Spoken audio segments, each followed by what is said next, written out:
Right now, my billionaire brother is begging for $1 in the rain.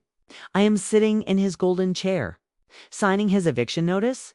He is a ghost, and I am the new King Dot 10 years ago. Julian barred me from our father's funeral. He called me a failure, a disgrace to the bloodline. He stole the inheritance. He left me to rot in a storage unit while he built a $50 billion empire. He thought I was nothing, but Julian made one fatal mistake. He built his massive tower on my dirt. He spent a decade building a castle, but he never checked who owned the ground beneath it. I have been his janitor for 5 years, watching, waiting, holding the only key that matters in the next 10 minutes. You will see how a man with nothing erased a titan from the system. This isn't just revenge. This is a masterclass in total destruction. Watch carefully. The sky over Connecticut is the color of a bruised lung. It is heavy. It is cold. The rain does not just fall. It punishes. It is a relentless, needling gray curtain that turns the expensive grass of the Sterling family estate into a swamp of expensive mud. I stand here, on the wrong side of the iron. My hands are deep in the pockets of a coat that hasn't seen a dry cleaner in 3 years. I am a ghost watching my own life being buried inside the gates. Everything is different. The air there smells like lilies and wet wool. It smells like old money and silent lies. A line of black umbrellas forms a perfect shield against the storm. They look like a row of obsidian mushrooms. Under the largest one stands my brother, Julian. He looks perfect.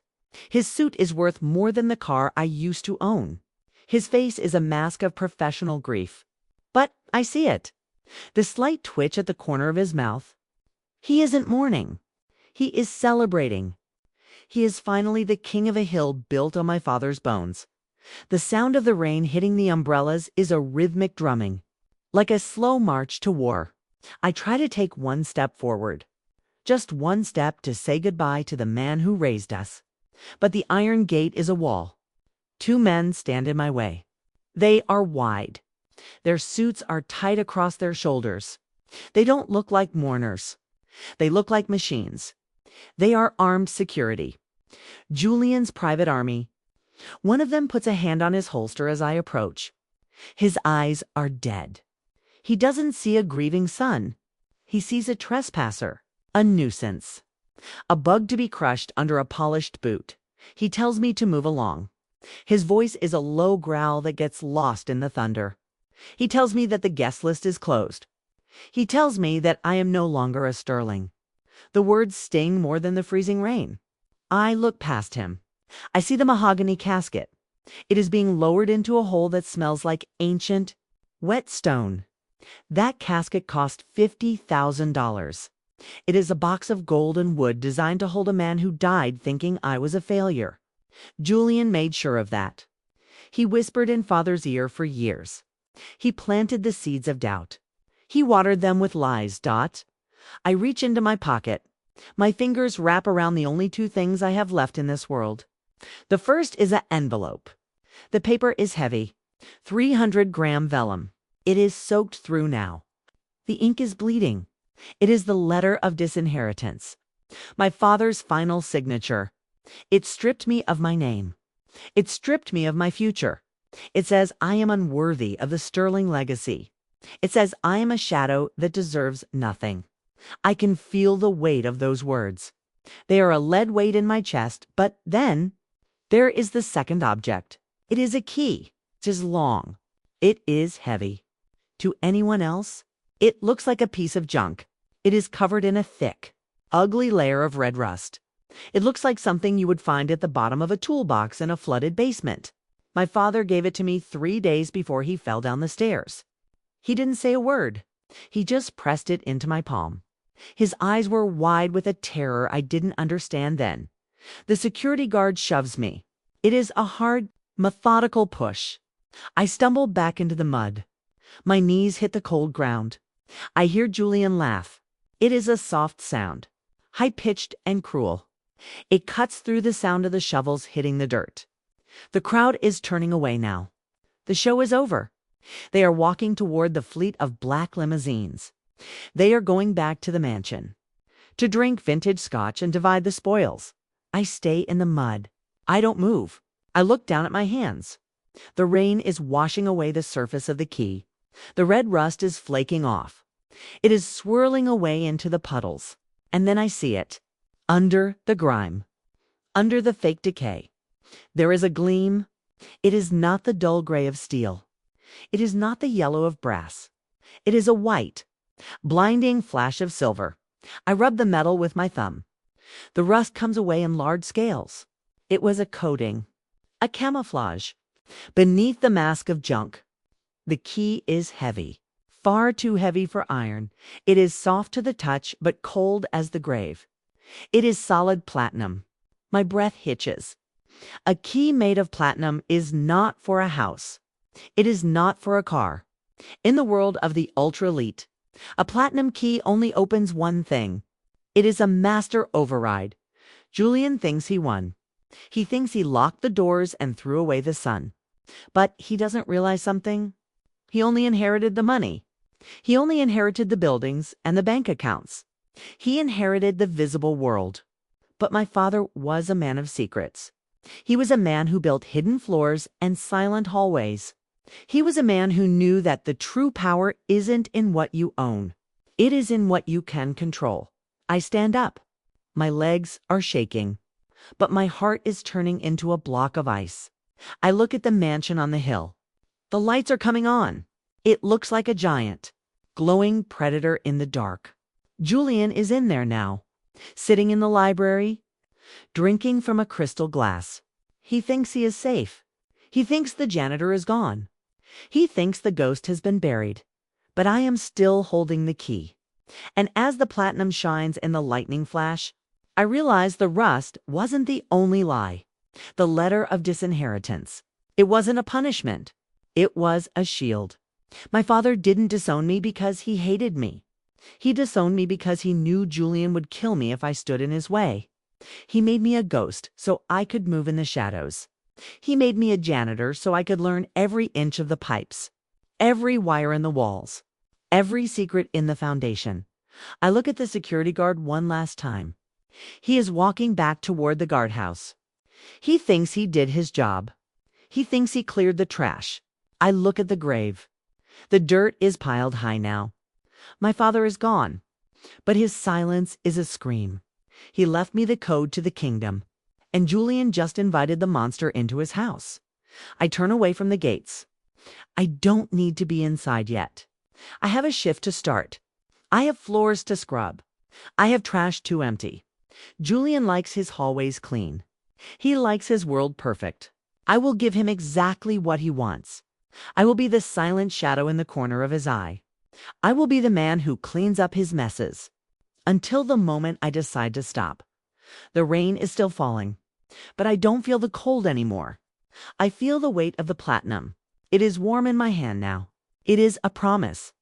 It is a ticking clock. Julian thinks he is the architect of this new era, but he forgot the first rule of construction. You never build an empire on ground you don't understand. I walk toward the bus stop. My boots are filled with water. My lungs burn, but I am smiling. It is a small, sharp smile. The kind of smile a wolf has before it bites. The poor Sterling is dead. The sovereign janitor is born. And the lock on the ghost floor is waiting for its master. The Sterling Plaza is a monument to arrogance. It is a tower of glass that pierces the clouds, like a needle made of ice. Inside the grand ballroom, the air is thick. It smells of expensive cologne and ozone from the 1,000 camera flashes. The lighting is artificial, a cold, blue hue that makes everyone look like they are made of porcelain. At the center of it all, Julian stands. He is leaning against a mahogany podium that cost more than a family home. He looks like a god of the new world. He is wearing a charcoal suit. The fabric is so fine it looks like liquid metal. He smiles. It is a rehearsed smile, sharp as a razor, heartless as a stone. He clears his throat. The sound echoes through the massive speakers. It is a deep, commanding rumble. The room goes silent instantly. Hundreds of journalists hold their breath. They are waiting for the word that will change the skyline of the city. Julian spreads his hands wide. He is embracing the future. He announces the project. The Sterling Smart City. A $50 billion dream. A city of sensors.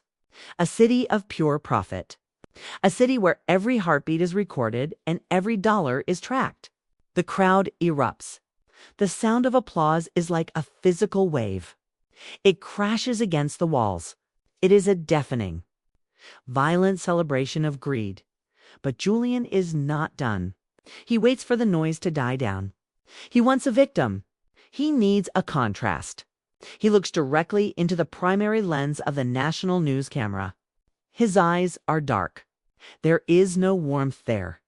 Only the cold calculation of a predator. He mentions the family legacy. He mentions the weight of the Sterling name. And then he mentions me. He doesn't say my name. He calls me the failed bloodline. He tells the world that every great forest has a rotting branch.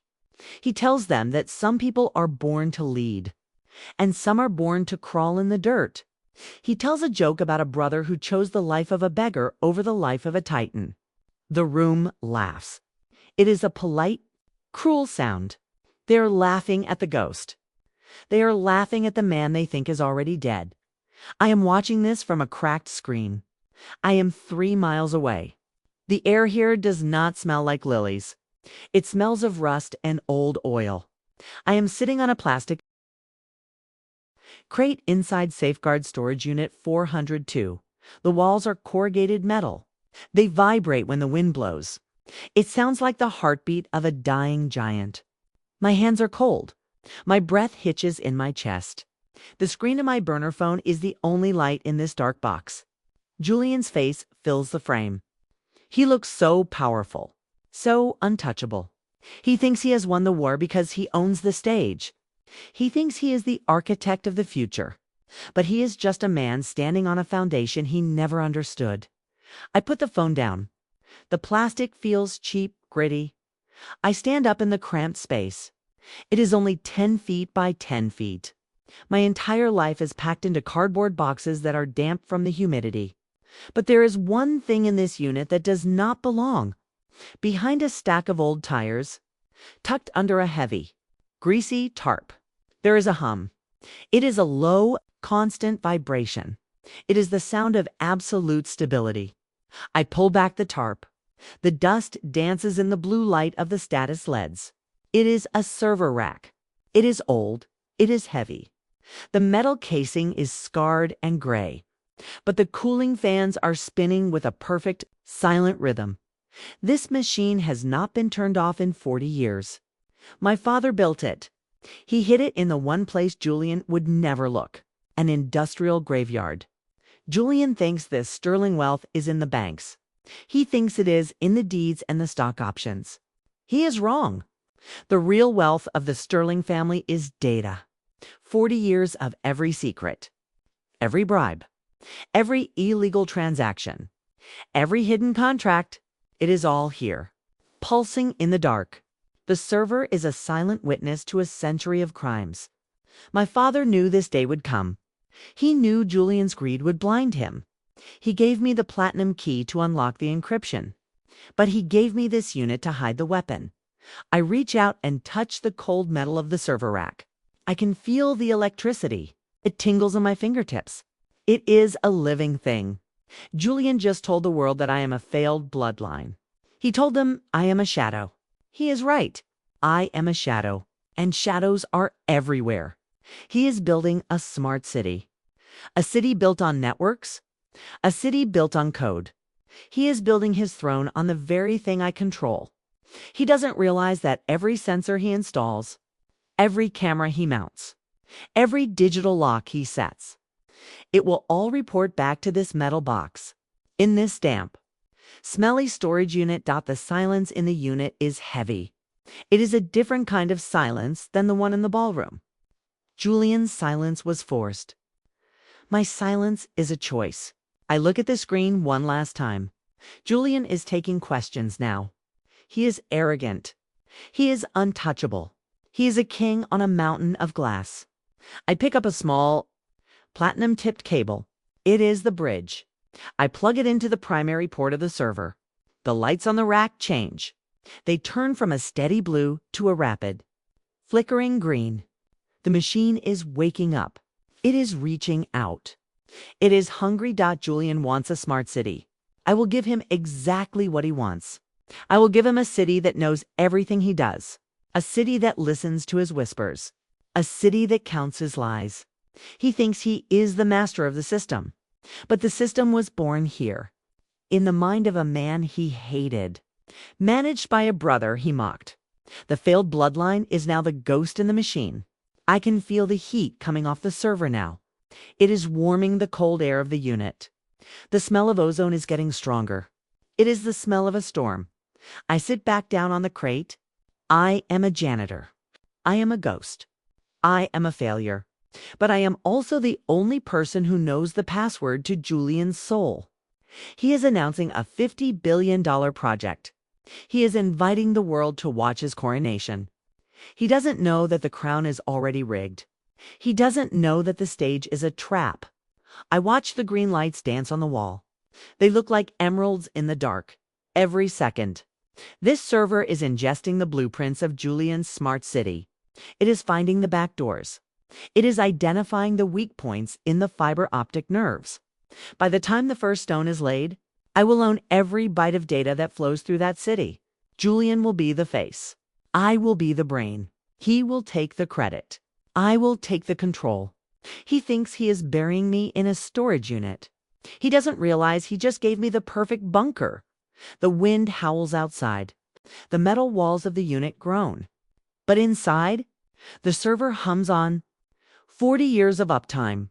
Not a single second of failure. My father was a genius of shadow. Julian is a genius of mirrors. And mirrors are easily broken. I close my eyes. I can almost hear the digital heartbeat of the city. It is fast. It is terrified. It knows its true master is coming. Julian's voice fades out as I turn off the phone. The ballroom. The cameras. The applause. It all disappears. There is only the hum. And the dark. And the green flickering light. The corporate coronation is over now. The sovereign janitor begins his work. The world will watch the smart city rise. But only I will watch it fall. One bit at a time. The lobby of Sterling Tower is a canyon of cold stone. It is midnight. The city outside is a blur of neon and rain. But inside, everything is silent. The air is filtered, sterile. It smells of industrial ammonia and the faint, lingering scent of expensive French perfume from the socialites who left hours ago. My hands are chapped. The skin is tight from the cleaning chemicals. I am wearing a gray jumpsuit with a name tag that reads Ed. Just Ed.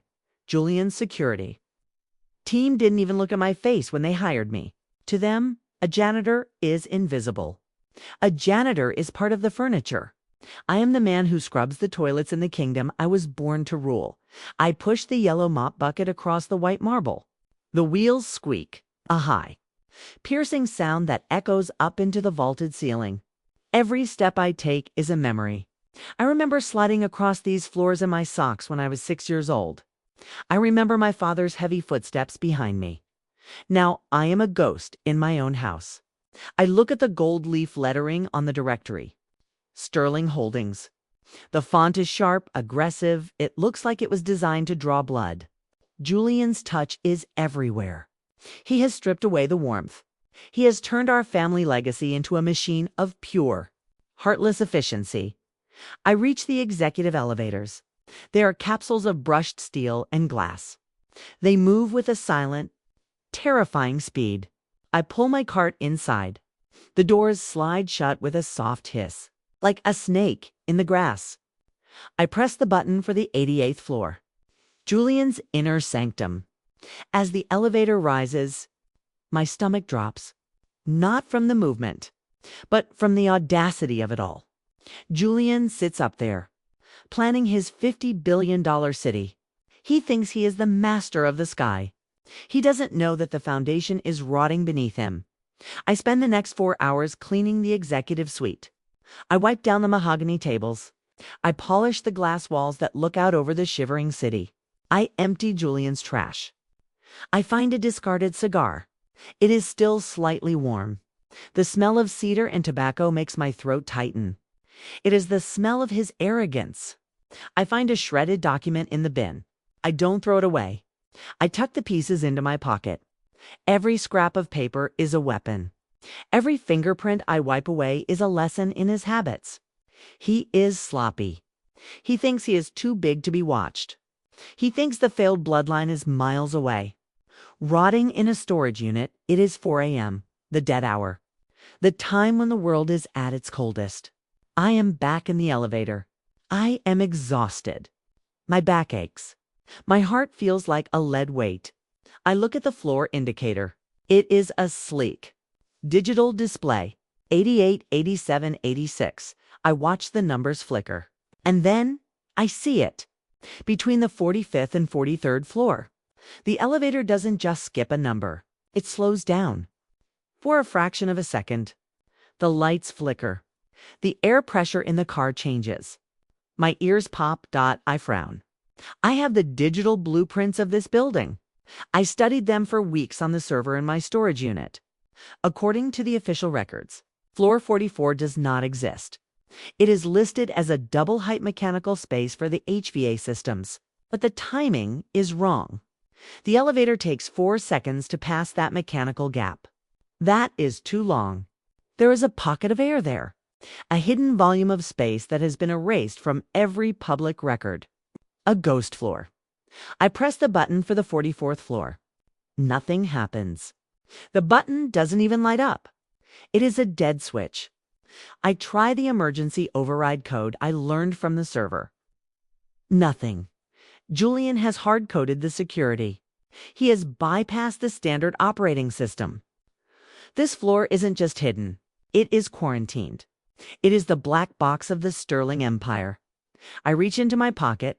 My fingers find the platinum key. It is heavy. It feels alive. In the harsh, fluorescent light of the elevator, the metal gleams with a haunting, white brilliance. I look at the control panel. There is no keyhole. There is only a flat, black glass square used for RFID badges. I remember my father's final look, the way he gripped my hand. He didn't give me a key to a door. He gave me a key to the logic. I hold the platinum key against the black glass sensor. For a long moment, nothing happens. The elevator continues its descent. 40, 39, 38. My heart is hammering against my ribs. I feel like I am standing on the edge of a cliff. A 10. The elevator shudders. A deep, grinding sound of metal on metal echoes through the shaft. The car stops abruptly. The lights turn a deep blood red. The digital display goes blank. Then a single, elegant letter appears on the screen. The letter S. The elevator begins to move again, but it isn't going down. It is going up. It passes the 40th floor, the 41st, the 42nd. It reaches the gap. The car slows to a crawl. The doors don't open immediately. I hear the sound of heavy, hydraulic bolts retracting. I hear the hiss of a pressurized seal breaking. The smell hits me first. It isn't ammonia. It isn't tobacco. It is the smell of old paper, burnt wax, and something metallic, like a cooling computer. The doors slide open. I am not looking at a mechanical room. I am looking at a cathedral of secrets.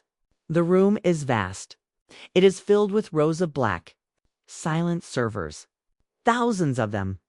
Their blue lights are blinking in the dark like the eyes of a million insects. In the center of the room, there is a single, ancient wooden desk. It is my father's desk, the one that was supposed to be destroyed in the fire 10 years ago. I step out of the elevator. My boots click on the polished black floor. The air is freezing. I walk toward the desk. On top of it, there is a single, leather-bound ledger. It is open. I look at the last entry. It is dated 3 days before my father died. The handwriting is shaky. It is a list of names: high-ranking senators, bank CEOs, judges, and next to every name, there is a number, a dollar amount, and a single word: collateral. I realize then what this floor is. This isn't just a data center. This is the Sterling Black Ledger. Julian hasn't just been building a city. He has been building a cage. He has been collecting the sins of the elite, using the smart city technology to spy on his own partners. He isn't a businessman. He is a blackmailer on a global scale. This floor is the heart of his power, and I am standing in the center of it. I hear a faint sound behind me. The elevator doors are still open, but the red lights are starting to pulse faster. A voice comes over the intercom. It isn't a human voice. It is an AI cold, analytical. It says, "Unauthorized access detected. Security protocol 0 initiated." I look at the desk. There is a small platinum slot near the edge of the wood. It matches the shape of my key perfectly. I have seconds to decide. If I turn the key, I might trigger a self-destruct. I might erase the evidence I need to destroy Julian. But if I don't, the security team will be here in minutes, and the failed bloodline will finally be erased for good. I look at the ledger. I look at the blinking blue eyes of the servers. I remember the rain at the funeral. I remember the mud on my knees. I don't hesitate. I jam the platinum key into the desk. I turn it. The world goes silent. The blue lights on the servers turn a blinding, pure white. The floor beneath me begins to vibrate. I am not just opening a room. I am triggering a ghost that has been waiting 40 years to speak. The ink is still wet. Julian's hand does not shake. He thinks he is buying the world. The conference room in Zurich is a temple of cold glass and silent power. The air here is thin. It smells of mountain ozone and the metallic tang of high-security printers. Outside, the Swiss Alps are jagged teeth against a gray sky. Inside, Julian sits across from 3 men in charcoal suits. They are the directors of the Alpine Trust, a conglomerate that manages the wealth of empires. They do not smile. They do not blink. They only watch the pen in Julian's hand. The sound of the pen scratching against the paper is the only noise in the room. It is a sharp, rhythmic sound, like a surgical saw cutting through bone. Julian is signing a $20 billion credit facility. It is the lifeblood of his smart city. To get this money, he has to offer something more valuable than gold. He has to offer the foundation of the Sterling name, the ancient land deed. It is a document from 1792. It is the original grant that gave our family the rights, the seabed and the shoreline. Without it, the Sterling Tower is a squatter's hut. Without it, Julian is just a man in an expensive suit playing with borrowed coins. Julian looks up at the lead director. His eyes are bright with the fever of a man who has finally surpassed his father. He tells them that the deed is safe. He tells them it is resting in the sovereign vault, 60 feet below the bedrock of Manhattan. He describes the security, the biometric scanners, the weight-sensitive floors, the vacuum-sealed chamber that prevents the parchment from turning to dust. He mocks the idea of risk. He says a Sterling does not lose what belongs to them. He mentions me one last time. He tells the Swiss bankers that his only brother is probably sleeping in a gutter tonight. He says the bloodline has been purged of its weakness. The directors nod. They have seen the digital scans of the deed. They have verified the history. They believe they are holding the Sterling family by the throat. Julian slides the contract across the table. He leans back. He exhales. The smell of his victory is a mixture of cedarwood and cold ambition. He feels heavy with power. He feels untouchable. He thinks the paper trail is his path to godhood. He doesn't realize the paper he just pledged is a ghost. 3 nights ago, I was not in a gutter. I was in the sovereign vault. The air there was different. It smelled of stagnant time and chilled nitrogen. The silence was so absolute it felt like a physical weight on my eardrums. I was wearing my gray janitor's jumpsuit. I was carrying a bucket of floor wax. To the cameras. I was just a man performing a menial task in the middle of the night. But under the wax, inside the hidden compartment of my cart, I had this server from the storage unit, and I had the platinum key. The vault's security system is the most advanced in the private sector.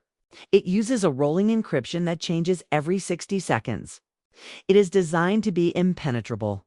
But the system has a heart. And that heart was built by my father 40 years ago. He didn't build it to keep people out. He built it to let one person in. The person who knew the rhythm of the machine. I used the platinum key to bypass the logic gates. I didn't hack the door. I convinced the door that I was the room itself. The inner chamber opened with a soundless, heavy glide. Inside, the ancient land deed sat on a pedestal of black obsidian. It looked fragile. The vellum was a pale, sickly yellow. The wax seal of the king was a dark, dried blood red. I reached out and touched it. The parchment felt like cold skin. It felt like history. This single piece of paper was the reason my father lived in fear. This was the reason Julian became a monster. I picked it up. My hands were steady. My chest was tight. I replaced it with the forgery. I had spent 6 months perfecting it in the storage unit. I used a high-resolution, molecular-level printer I scavenged from a liquidated government lab. I sourced the vellum from a 17th century Bible. I used ink made from the same chemical components as the original. To the human eye, to a microscope, even to a carbon dating test, it is perfect. It is a masterpiece of deception. But it has one flaw, a flaw that only a specific frequency of ultraviolet light can reveal. A flaw that I designed. I stood there in the dark, looking at the fake deed. It looked so real. It looked so powerful. Julian would come here the next morning to scan it for the Swiss. He would look at it with pride. He would touch the fake wax. He would believe his lie was the truth. I tucked the original deed into my jumpsuit. I felt its weight against my ribs. It wasn't just paper. It was the land. It was the seabed. It was the truth. I walked out of the vault. I locked the door. I mopped the floor. I left no trace but the smell of ammonia. Julian came in 3 hours later. I watched him on the security feed from my storage unit. I watched him handle the forgery with the reverence of a priest. He didn't see the tiny, microscopic watermark I had hidden in the king's seal.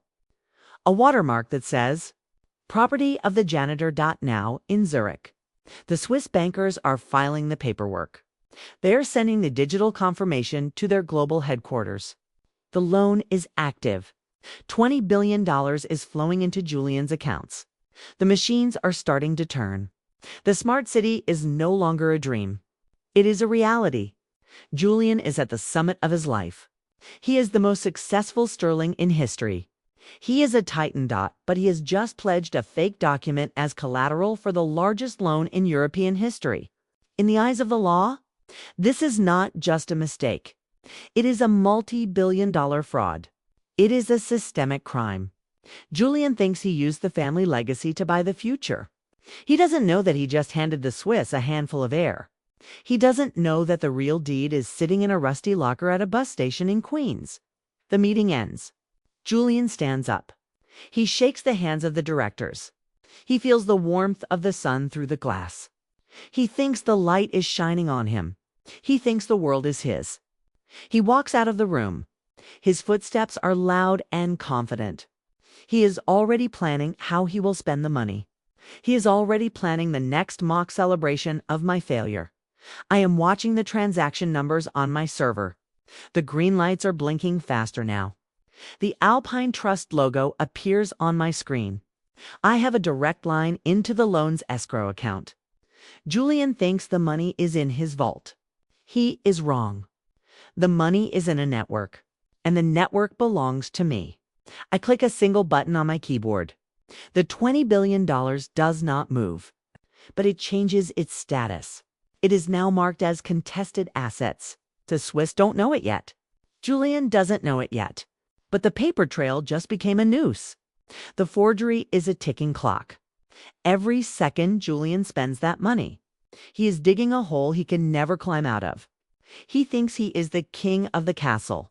He doesn't realize he is a squatter in a house made of glass. And I am holding the first stone. Julian enters the elevator of the bank. He looks at his reflection in the polished steel. He adjusts his tie. He smiles. It is the smile of a man who thinks he has escaped his past. He doesn't see the shadow behind him. He doesn't hear the hum of the server 3,000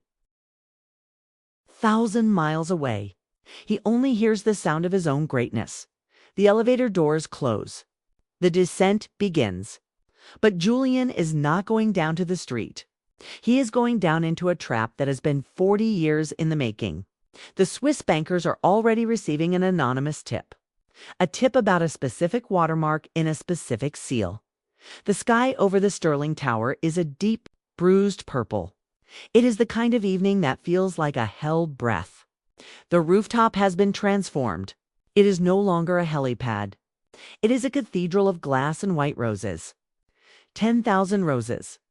They were flown in from Ecuador this morning. Their scent is overwhelming. It is thick. It is sweet. It smells like a funeral masked as a wedding. The air is cold, but the heaters are hidden behind silk drapes, creating a false artificial summer. Julian stands at the center of the floral arch. He is wearing a white tuxedo. He looks like an angel of debt. Beside him is Clara, the daughter of Senator Vance. She is beautiful in a sharp, dangerous way. Her dress is covered in 10,000 diamonds. They catch the light of the setting sun. They look like frozen tears. This isn't a marriage. It is a merger. It is the final piece of Julian's armor. With the Vance family behind him, he isn't just a billionaire. He is a protected species. He is untouchable by the law. I move through the crowd. I am wearing a black vest and a white shirt. My sleeves are starched. They feel like cardboard against my skin. I carry a silver tray. It is heavy with crystal flutes. The champagne is vintage. $2,000 a bottle. It bubbles and hisses. A soft, constant sound, like a secret being whispered over and over. To the guests, I am a machine. I am a pair of hands that provides them with liquid gold. They don't see my face. They don't see the calluses on my fingers from scrubbing their floors. These are the people who built the smart city with Julian. The bankers from Zurich, the tech giants from Silicon Valley, the politicians from DC, they are laughing. Their voices are loud, arrogant. They are drinking to their own immortality. They think the world is a cake and they have the only knife. I refill a glass for a man who signed the order to bulldoze my father's favorite park. He doesn't even say thank you. He looks through me, as if I am made of air. I can smell the expensive tobacco on his breath. It mixes with the scent of the dying roses. Julian is making his rounds. He is shaking hands. He is kissing cheeks. He is a master of the room. But I feel his eyes on me. He has known I was here from the moment I stepped onto the roof. He thinks he is playing with his food. He thinks letting me serve him champagne is the ultimate humiliation. He moves toward the bar. He motions for a drink. I walk over. I keep my head down. I hold the tray steady. The silver is cold. My heart is colder. He takes a glass. His fingers brush mine. They are warm. My hand is ice. He leans in close. He doesn't look at me. He looks out at the city, at the sprawling, glowing grid of his smart city. His voice is low. It is a jagged, private sound that only I can hear. He says, I saw you at the grave, Elias. I saw the mud on your suit. You look better in the uniform. It suits a man of your stature. Then he pauses. He sips the champagne. He continues. If you are still in this building when the sun comes up, I will have the security team toss you from the 90th floor. No one will care. You are already a ghost. I don't look up. I don't flinch. I just smile. It is a small, sharp movement of my lips. Julian thinks he is threatening a beggar. He doesn't realize he is talking to the executioner. I say, enjoy the bubbles. Julian, they don't last long. He laughs. A short, barking sound. He thinks I am talking about the drink. He walks away, back to his bride, back to his throne, back to the lie he calls a life. I reach into my pocket. My thumb finds the screen of the burner phone. It is burning hot against my leg. I don't need to look at it. I have memorized the interface. The phone is bridged to the server in my storage unit. The server that has been alive for 40 years. The platinum key I turned in the ghost floor didn't just open a room. It opened a vein. It connected the ancient, uncorrupted mainframe to the new digital world Julian built. I tap the screen. One long press. The kill code begins its journey. It is not a virus. A virus is a foreign object. A virus can be detected by the firewalls Julian paid millions to install. This is different. This is a sequence of base layer commands. It is written in the original language of the building's foundation. It is a return to origin command. It is traveling through the fiber optic nerves of the tower. It is bypassing the security because the building recognizes it as its own mother. I can almost feel the data moving. It is a silent, invisible flood. It is flowing into the security systems. It is flowing into the Swiss bank interfaces. It is flowing into the smart city grid that Julian is so proud of. It is like a drop of black ink in a pure glass of water. It is spreading. It is staining everything. The lights of the city below seem to flicker for a millisecond. A tiny heartbeat of darkness in a world of neon. No one notices. They are too busy dancing. The kill code is looking for a specific target. It is looking for the contested assets tag I placed on the Swiss loan. It is looking for the forgery in the vault. It is connecting the dots that Julian tried so hard to erase. It is building a bridge between his crimes and the evidence hidden on the 44th floor. It is the digital equivalent of a noose tightening around a neck. The band starts to play a slow, romantic waltz. The silence is beginning. It is the silence that comes before a landslide. The air feels heavy now, charged with static electricity.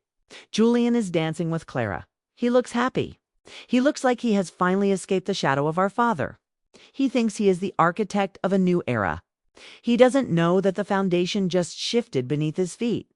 I stand by the edge of the roof. The wind is cold. It carries the smell of the salt from the ocean. The seabed that my family still owns. The seabed that Julian pledged to the Swiss bankers. I look at the diamonds on Clara's dress. They are glittering with a frantic, nervous energy. The upload reaches 99%. My phone vibrates once. A short, sharp buzz. It is done.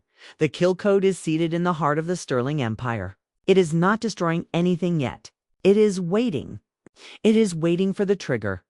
It is waiting for the clock to strike 12. Julian is spinning his bride. He is laughing at a joke the senator told. He is at the absolute peak of his power. He is the king of the world. He has no idea. He thinks he is the master of the system. But the building just stopped listening to him. The servers are no longer under his control. The bank accounts are no longer his to touch.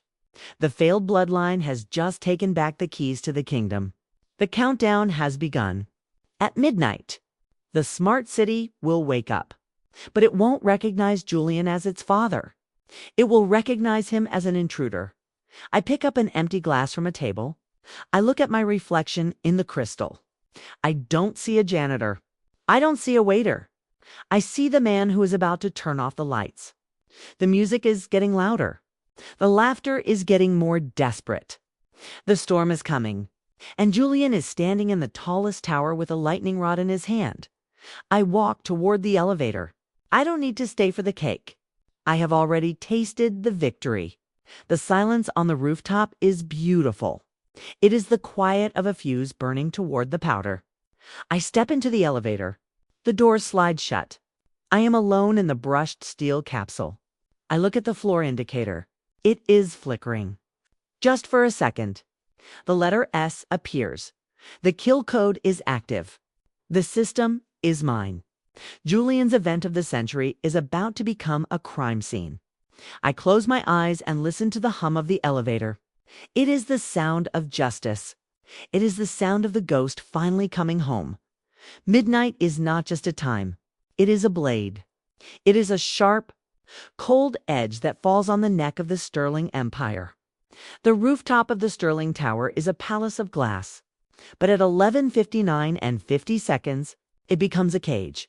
The music is a soaring, orchestral waltz. It is beautiful. It is grand. It is a lie. The guests are spinning in circles. Their silk dresses and tailored suits look like moving shadows under the artificial moon. Julian is at the center of it all. He is the sun. Everything else revolves around his gravity. He stands at the bar. His white tuxedo is pristine. Not a single drop of champagne has touched the fabric. He looks at the senator. He looks at the bankers. He is about to perform the ultimate act of vanity. He calls for the attention of the room. The music dips. The laughter fades into a respectful, greedy silence. Julian pulls a black leather wallet from his pocket. He retrieves the sterling black card. It is a slab of dark, heavy titanium. In the light of the chandeliers, it looks like a shard of the night sky. Julian announces a $50 million gift, a tribute to his new bride, a bribe for his new father-in-law. He slides the card into the high-end terminal on the mahogany bar. He does it with a flourish, a slow, arrogant movement. He looks at the camera. He wants the world to see the moment he buys his way into history. The terminal blinks. It is a tiny green eye. It processes the request. The room holds its breath. You can hear the sound of the wind whipping against the glass walls. The green light flickers. It turns a dull, sickly orange, then it turns blood red. A sound comes from the machine. It is not a standard beep. It is a harsh, grinding noise, like metal teeth chewing on gravel. Julian's smile falters. Just for a millisecond. He tries the card. Again, he shoves it into the slot with a sudden, violent pressure. His knuckles are white. The machine groans. The titanium card, the symbol of his infinite power, suddenly begins to warp. It bends in the center. The metal screams. Then, a sharp, dry crack. The card snaps in half. The sound is like a gunshot in the silent room. One half falls to the floor. It hits the marble with a dull, heavy clatter. The other half remains stuck in the machine, jagged, broken, worthless. Julian stares at the piece of metal. His chest is tight. His breath is shallow. The air in the room suddenly changes. The scent of the 10,000 roses is replaced by something sharp, something metallic. It is the smell of ozone, the smell of a dying server. Then, the lights don't go out. They transform. It's the warm, golden glow of the chandeliers is cut. In its place, a pulsing, aggressive crimson light fills the ballroom. It is the color of an open wound. It flickers with a rhythmic, heartbeat-like intensity. The orchestra stops mid-note. The silence that follows is terrifying. It is a heavy, thick silence that rings in the ears. Julian looks around. His eyes are wide. He sees the red light reflecting in the diamonds of his bride's dress. She looks like she is covered in blood. Across the room, the board members are panicking. They are reaching for their own wallets. They are trying to pay for their private bottles. They are trying to check their accounts on their gold-plated phones, one by one. The sounds of failure fill the air. Digital alerts. Denied, denied. Account frozen. Every credit card in the building is a piece of dead plastic. The $20 billion loan from the Swiss bank has vanished into a digital black hole. The money hasn't just been moved. It has been erased from the system. Suddenly, a deep, bass-heavy thud echoes through the floorboards. It is the sound of the magnetic locks engaging. The grand glass doors that lead to the elevators don't just close. They slam. The sound of steel bolts sliding into place is a rhythmic, final sound, clack, clack, clack. The emergency shutters over the windows begin to descend. They are heavy, armored plates designed to protect the elite from a riot. Now they are a curtain. Closing on the world Julian thought he owned. The air conditioning dies. The low, constant hum of the building's heart stops. The temperature begins to rise instantly. The heat of 500 bodies trapped in a glass box. The senator is shouting. He is demanding an explanation. He is slamming his fist against the locked door. Julian is frozen. He is looking at the security cameras. The little red eyes are moving. They are tracking the board members. They are tracking the bankers. My server in the storage unit is talking to the building's brain. It is telling a lie that the building believes is the truth. It is reporting a level 5 security breach. It has flagged Julian and every member of his board as hostile intruders. According to the building's logic, these men have bypassed the perimeter. They have forged their identities. They are a threat to the Sterling assets. The system is doing exactly what it was designed to do. It is protecting the house. By locking out the masters, Julian runs to the primary security terminal behind the bar. He tries to punch in his override code. His fingers are shaking. He hits the keys with a frantic, desperate rhythm. The screen doesn't show the admin menu. It shows a single image. It is a photo of our father. It is the photo taken the day he was buried. The image is grainy. It is black and white. Beneath the photo, a single line of text appears in a cold font. Access denied to all unauthorized personnel. The building's AI voice comes over the speakers. It is a voice Julian has heard 1,000 times. But now the tone is different. It is deep. It is hollow. It says, "Intruders identified. Containment sequence initiated. Police and federal authorities have been notified of a massive financial fraud in progress. Please remain where you are. Security forces are on their way to neutralize the threat. The guests are screaming now. They are trampling the white roses. The Ecuadorian petals are being crushed into a brown, ugly smear on the marble. The scent of fear is rising. It is a sour, sharp smell that cuts through the expensive perfumes. Julian is clawing at the broken card in the machine. His nails are bleeding. He is whispering my name.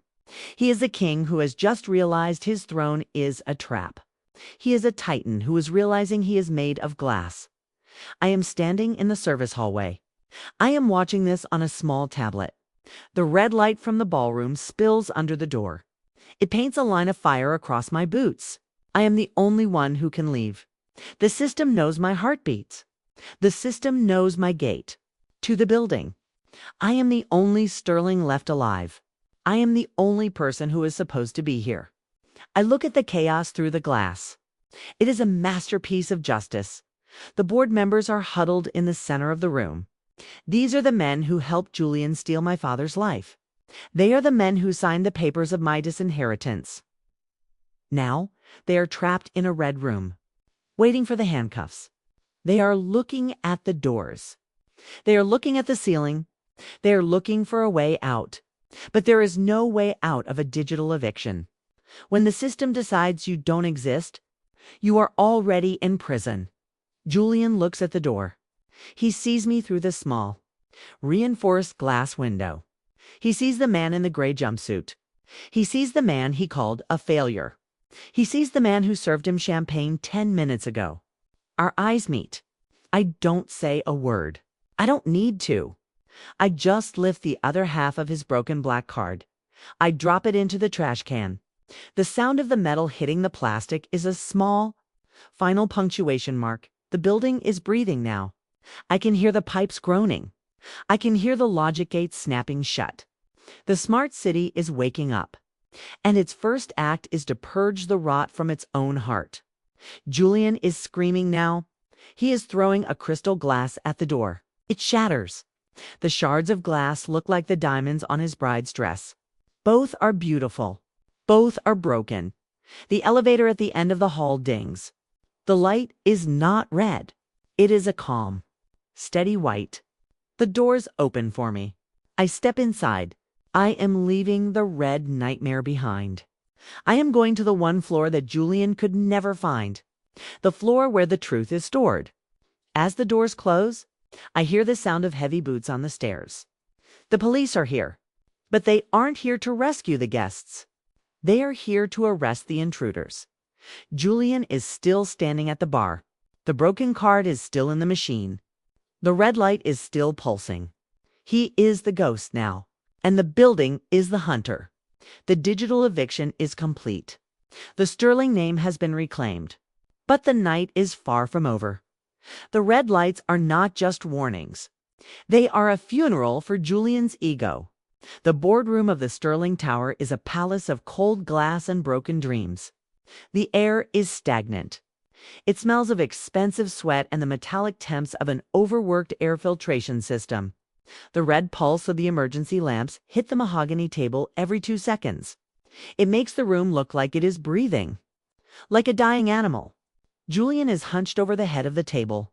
His white tuxedo is stained with the champagne he poured for a toast that never finished. His hair is a mess. His eyes are darting toward the heavy, steel-reinforced doors. He is waiting for his private security. He is waiting for a miracle that is never coming. The silence is absolute. It is a heavy, thick weight that rings in the ears of the 12 board members. These men are the architects of Julian's rise. They are the men who signed the papers to erase my name. Now they look like statues in a museum of failure. Their gold watches catch the red light. They look like ticking bombs. The senator is sitting in the corner. His face is the color of ash. He is realizing that his daughter just married a man who is being deleted from the world in real time. He is realizing that the Vance name is now tethered to a sinking ship. Then the sound of the elevator dings. It is not the harsh, alarmed sound of the security override. It is the soft, musical chime of the master suite. The heavy doors do not slide. They are unlocked from the inside. They swing open with a slow, pressurized hiss. I walk into the room. The board's members don't move. They don't breathe. They are waiting for the janitor. They are waiting for the man in the gray jumpsuit to come and mop up the blood. But I am not wearing the jumpsuit. The gray fabric is in a trash can on the 44th floor. I am wearing my father's coat. It is a heavy, midnight blue wool. It smells of cedar and old books. It feels like a shield. Underneath, I wear a black suit that fits me like a second skin. My boots are polished. They click against the marble with the steady, rhythmic sound of a clock. I am no longer Ed. I am not a ghost. I am the only Sterling left who can stand upright. Julian looks up. His eyes are bloodshot. He tries to laugh. It is a dry, rattling sound that dies in his throat. He points a shaking finger at me. He tells the board that I am a trespasser. He tells them I am the one who hacked the system. He calls for the guards to throw me out. But no one moves. The guards are locked behind the security shutters. The cameras are watching me with a submissive blue glow. The building has recognized its master. I walk to the center of the table. I don't look at Julian. I don't need to. I look at the men who thought they could buy the future with stolen money. I reach into the inner pocket of my coat. I pull out a leather tube. It is old. The leather is cracked and dark with age. It smells of 19th century dust and dried wax. I set it on the mahogany table. The sound of the tube hitting the wood is a deep final thud. Julian mocks me. He says I brought a map to a hidden treasure. He says I'm living in a fantasy world. He says the Sterling Tower belongs to him because he has the deed. He mentions the Swiss loan. He mentions the $20 billion. He thinks he is still standing on solid ground. He thinks the paper trail he followed is the only truth. I open the tube. I pull out a roll of heavy, cream-colored parchment. It is not vellum. It is the type of paper used for royal decrees in the late 1800s. The edges are frayed. The ink is a deep, faded black. At the bottom, there is a seal of dark, hardened resin. It is the Royal Charter of 1890. I unroll it slowly. The paper crinkles, a loud, sharp sound that cuts through the red silence of the room. I smooth it out over the table. Right in front of Julian's hands, I tell him to read the third paragraph. My voice is low. It is steady. It is the sound of the ocean hitting the shore. Julian leans in. He tries to squint in the red light. He reads the words. His lips move silently. Then they stop. The color drains from his face so fast it looks like he is wearing a mask of chalk. He reaches for the paper, but his hand freezes an inch away. He is afraid to touch it. He is afraid the truth will burn him. The board members lean in. They want to see the weapon that has brought their king to his knees. I explain it to them in a voice that is cold and clinical. I tell them that the Sterling family never owned this land. My great-grandfather didn't buy the Manhattan shoreline. He didn't buy the seabed. He was a clever man. He knew that ownership can be seized. But a lease is a contract that the law must protect. In 1890, our family signed a sovereign lease with the city and the state. It was a 135-year charter. It gave the Sterling bloodline the right to build, the right to profit, the right to rule. But it came with a condition. The land was never sold. It was held in a trust that only a direct, recognized heir could manage. Julian's eyes are wide now. He is looking at the date at the bottom of the charter, December 26, 2025, midnight. I look at the clock on the wall. The red numbers are glowing. 12:05 a.m. I tell Julian that the lease expired 5 minutes ago. Because he disinherited me. Because he legally erased the only other heir. He broke the chain of the trust. He turned himself into a legal stranger. At the stroke of midnight, the contract dissolved.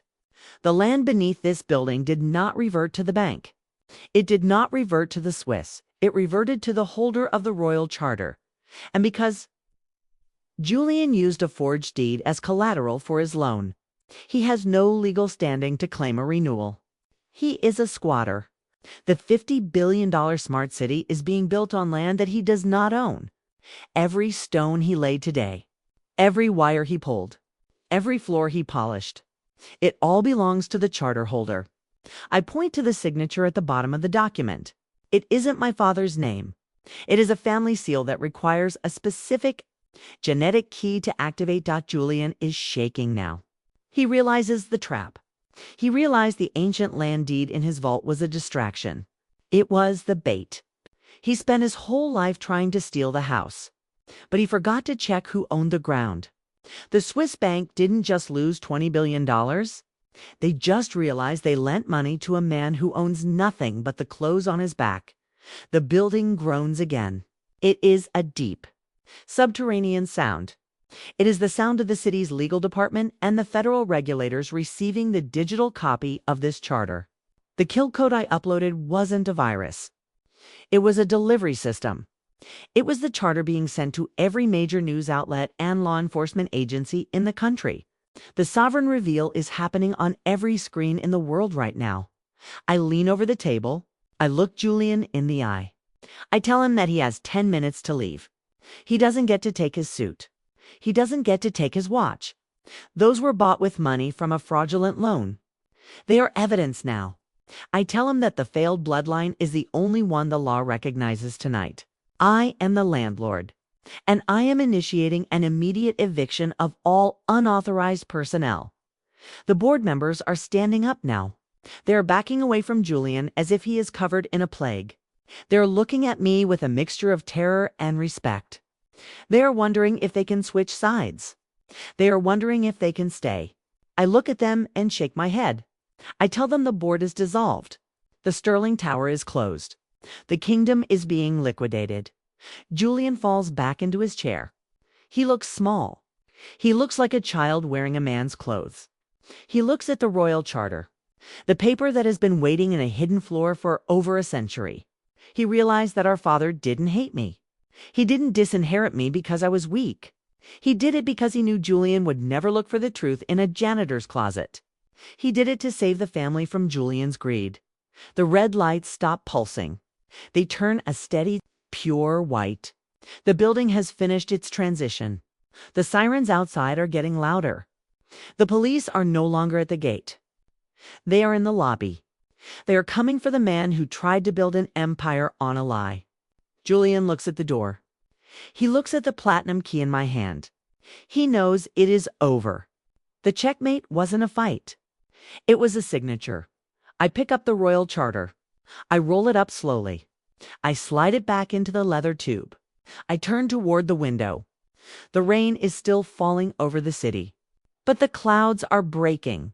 I can see a single star in the dark sky. The sovereign reveal is complete. The ghost has taken the throne, and the Titan is about to be erased from the history books. The silence in the boardroom is no longer empty. It is heavy. It is a physical weight that presses against the lungs of every man and woman in this room. The red emergency lights have stopped their frantic pulsing. They are now a steady, cold, clinical white.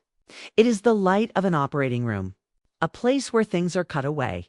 I stand at the head of the table. My father's coat feels like armor.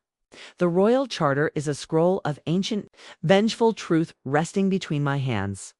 Julian is staring at me. His eyes are hollow. His face is the color of old paper. He looks like a man who has just seen his own ghost. He doesn't believe it yet. He cannot believe it. His mind is a machine built for winning, for conquering, for stealing. He thinks this is a trick, a high-tech illusion. He reaches into the pocket of his white tuxedo. His fingers are trembling. He pulls out his phone. It is a custom-built device, encrypted, gold-plated, the symbol of his reach. He needs to call his lawyers. He needs to call the men who make problems disappear. He taps the screen with a frantic, desperate rhythm. The light from the phone reflects in his sweat. He presses the speed dial for his lead counsel, a man who has been on the Sterling payroll for 30 years. He holds the phone to his ear. He is waiting for the reassuring, arrogant voice of a man who owns the law. But there is no dial tone. There is no ringing. There is only a deep, digital hum. Then a voice speaks. It is not his lawyer. It is a synthesized, female voice. It sounds like frozen glass breaking in a dark room. It says, "The number you have dialed is not recognized. Please check the directory and try again." Julian flinches. He stares at the screen.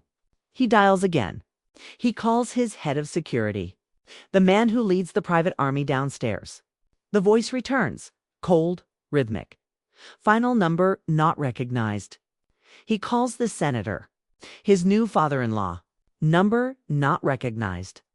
He tries to call his own office, the desk 10 feet away from where he is standing. The phone in his hand vibrates once. A sharp, violent buzz. Then the screen goes black. A single line of white text appears. Unknown user, access revoked. The smell of ozone in the room is getting stronger. It is the scent of the servers on the 44th floor. They are running at maximum capacity. They are not just processing data. They are rewriting reality. Julian looks at the board members. They are all holding their own phones. They are all staring at blank screens. The Sterling network hasn't just crashed. It has been purged. It has been scrubbed of Julian's existence. He is a king who has lost his voice, a titan who has lost his tongue. He screams. It is a raw, animal sound that echoes off the glass walls. He lunges for the primary terminal at the end of the mahogany table. He shoves a board member aside. He slams his palms onto the touch-sensitive surface. He wants to see his money. He wants to see the $20 billion from the Swiss conglomerate. He wants to see the numbers that prove he is still a god. He types in his master password. He presses his thumb against the biometric scanner. The scanner glows red. A deep, angry pulse. The screen flickers. It doesn't show a bank balance. It doesn't show a portfolio. It shows a digital document. It is a death certificate. The name at the top is Julian Sterling.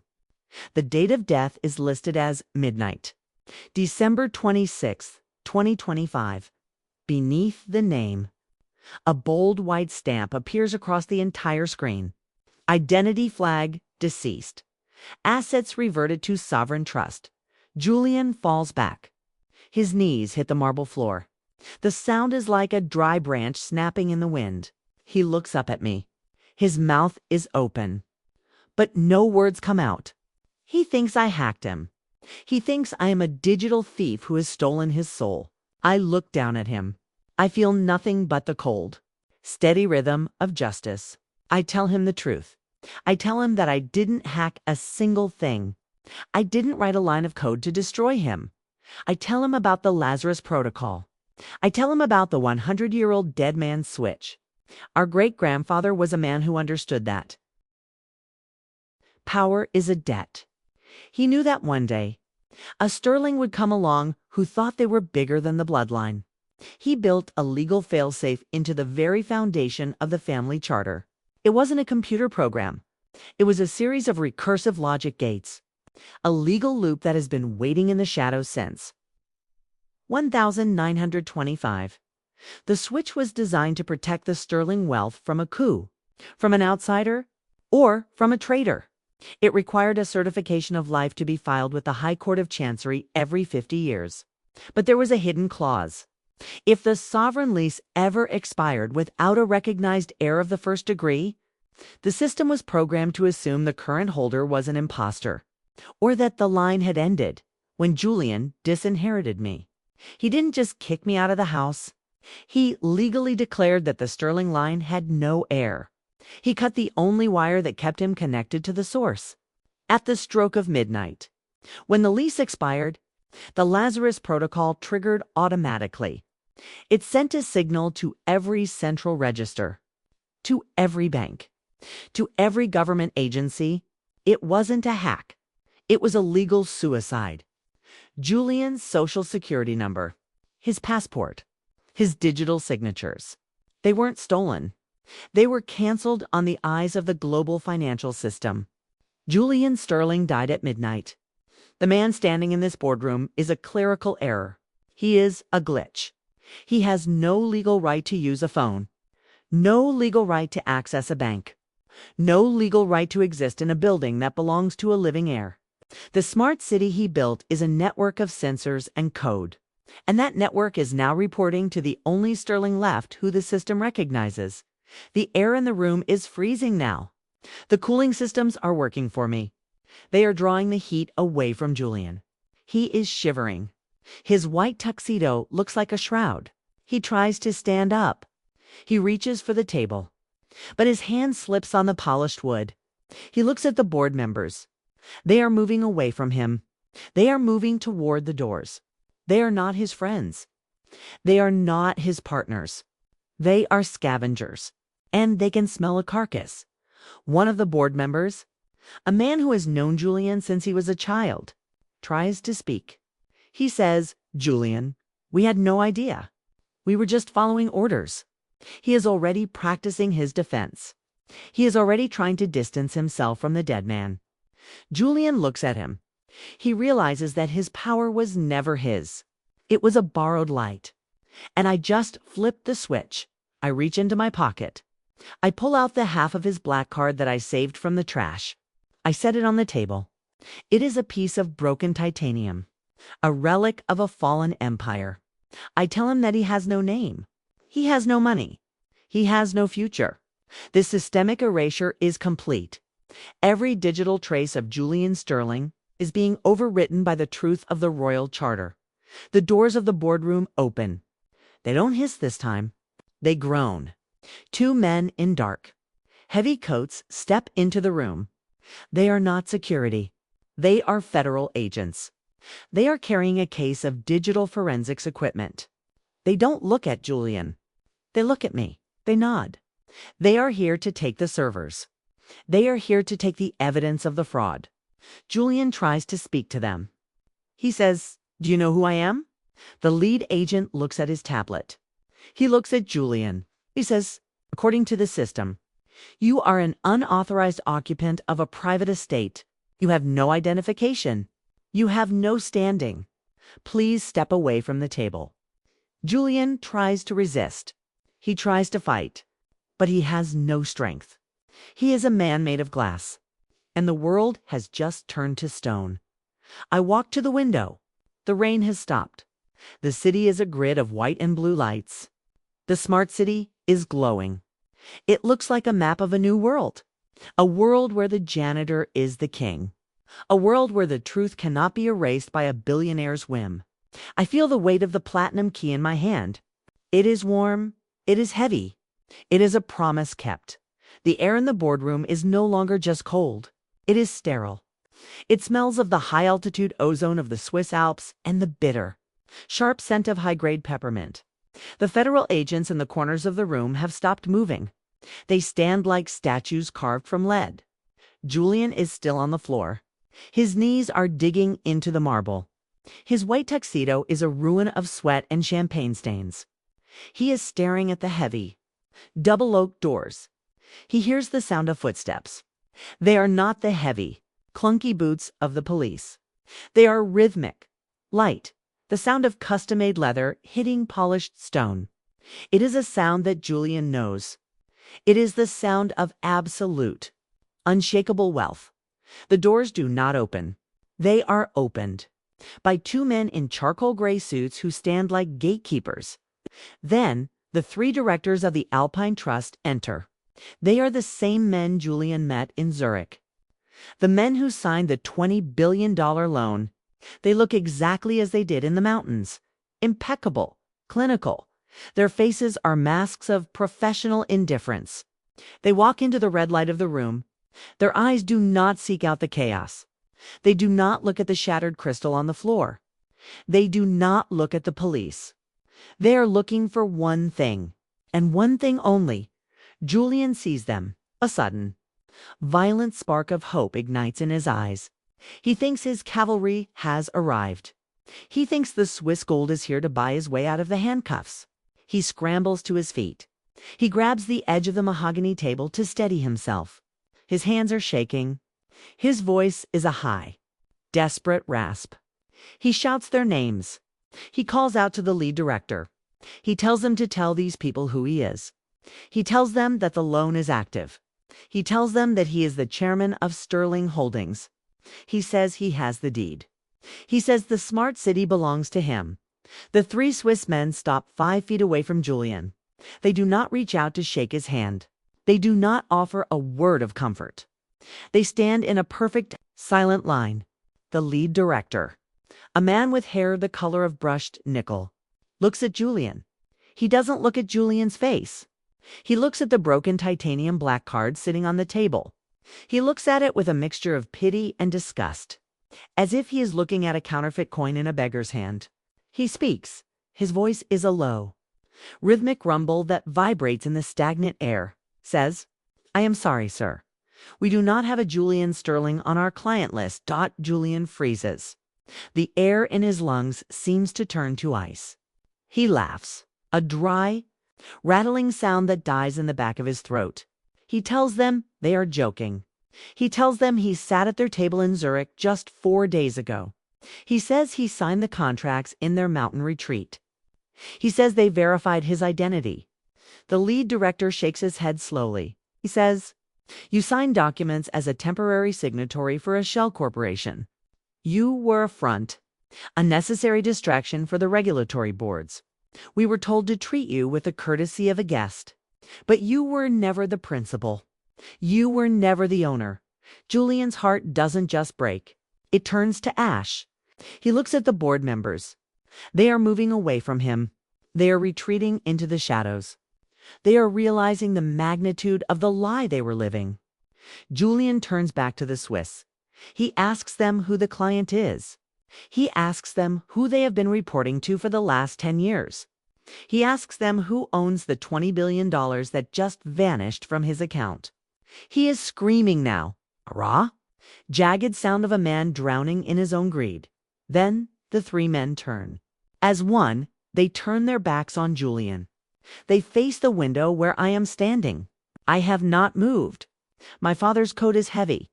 My heart is a steady, silent drum.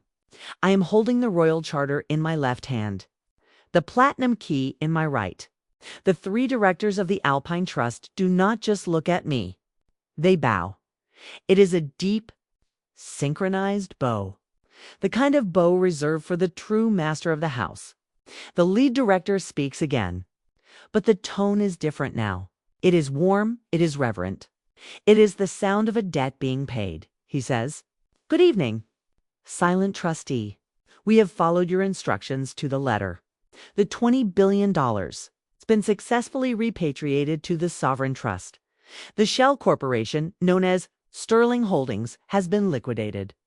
All assets are now under your direct control. We apologize for the delay. We had to ensure the distraction was complete before we made the reveal. Julian's mouth is open, but no sound comes out. He is watching the men he thought were his partners bow to the man he thought was his janitor. The checkmate is not a physical blow. It is a revelation of reality. Julian realizes now that he was never the CEO. He was the decoy. Our father knew that Julian was a predator. He knew that Julian would spend his life trying to steal the kingdom. So our father built a kingdom that Julian could see, and a kingdom that Julian could never touch. He made Julian the public face of the company. He gave him the titles, the cars, the yachts, the cameras. He made Julian the loudest man in the room, so the world would never look at the man in the corner. While Julian was busy being a titan, I was being the silent trustee. For 10 years, I have been the one communicating with Zurich. I was the one who authorized the loans. I was the one who managed the seabed leases from the 44th floor. Every move Julian made, every building he bought, every contract he signed, it was all facilitated by me. I allowed him to build his smart city because I needed him to concentrate the family's debts into one place. I needed him to create a target so big that when I pulled the plug, there would be nothing left for the scavengers. Julian wasn't my brother in this game. He was my employee.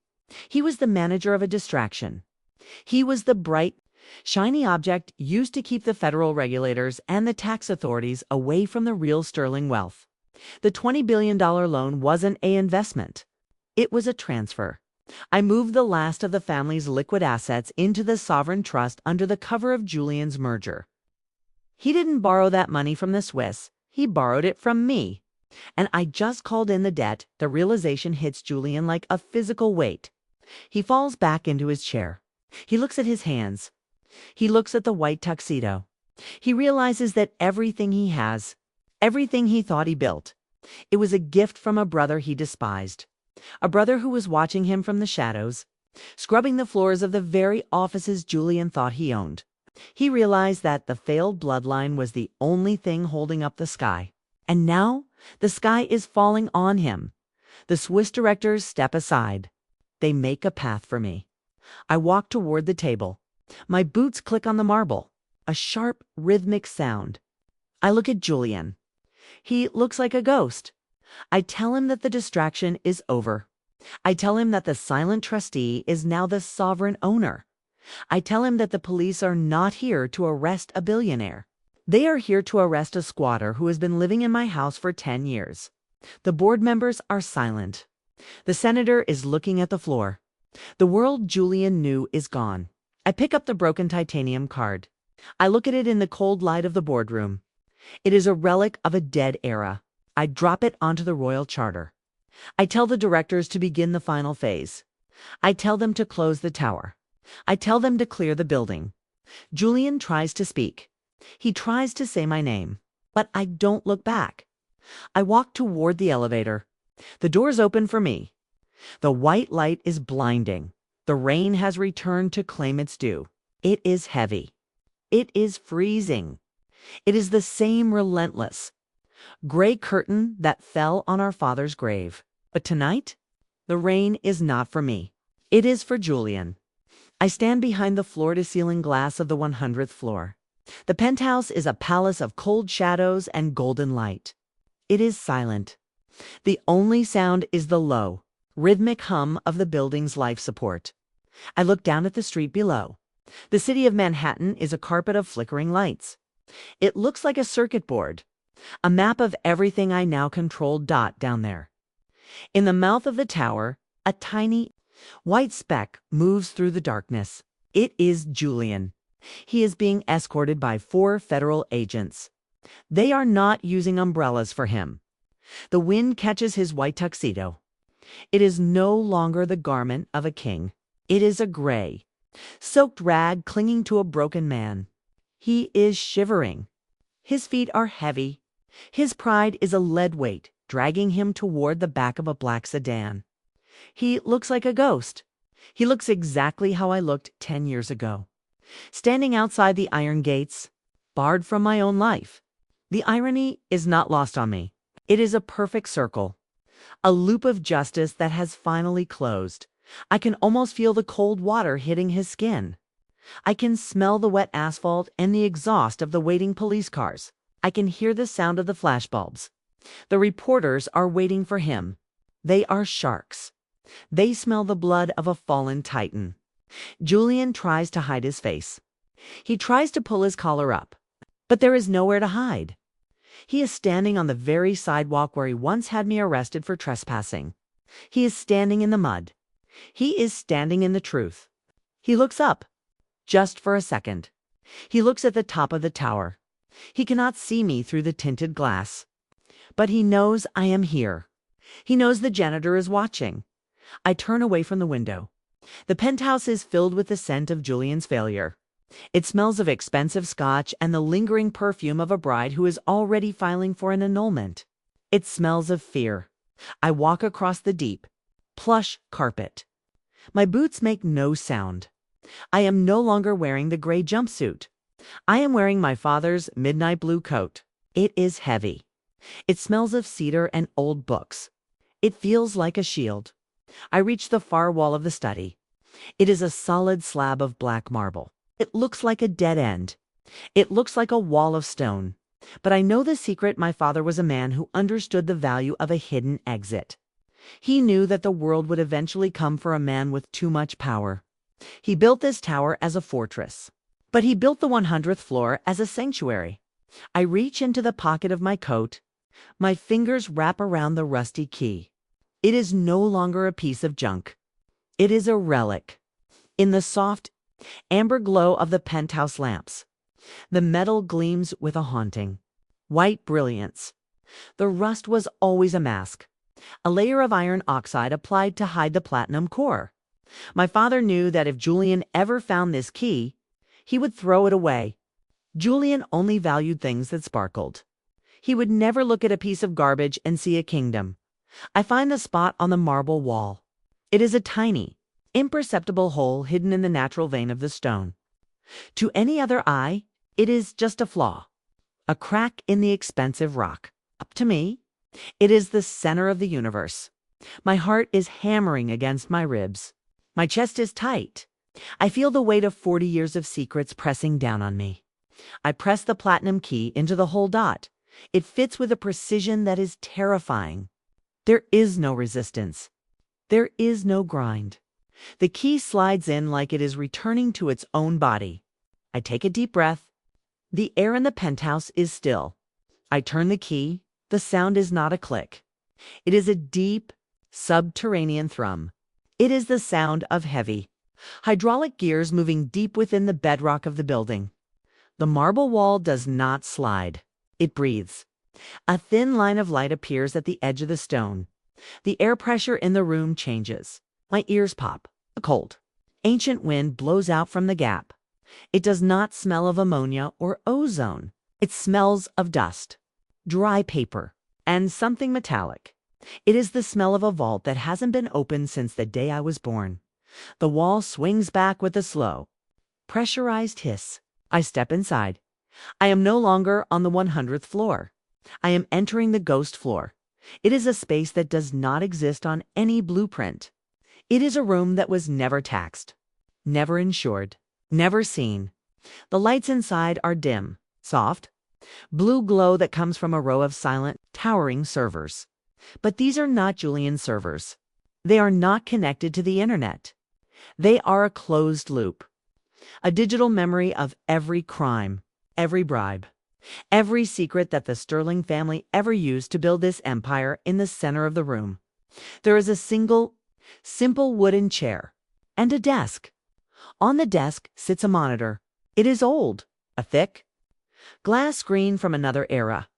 As I approach, the screen flickers to life. A video begins to play. It is a video that has been waiting for this exact moment. My father's face fills the screen. He looks tired. His eyes are sunken, but he is smiling.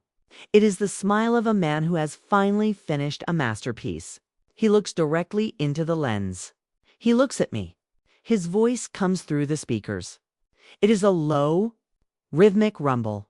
He says, "Elias, if you are watching this, then the janitor has become the king. If you are in this room, it means Julian has fallen. It means you chose the rust over the gold." He leans forward. His image is grainy, ghostly. He tells me the truth about the disinheritance. He tells me that he didn't cast me out because I was weak. He cast me out because I was the only one he could trust to survive in the shadows. He knew Julian was a hollow man, a man who could be bought by the first person who offered him a crown.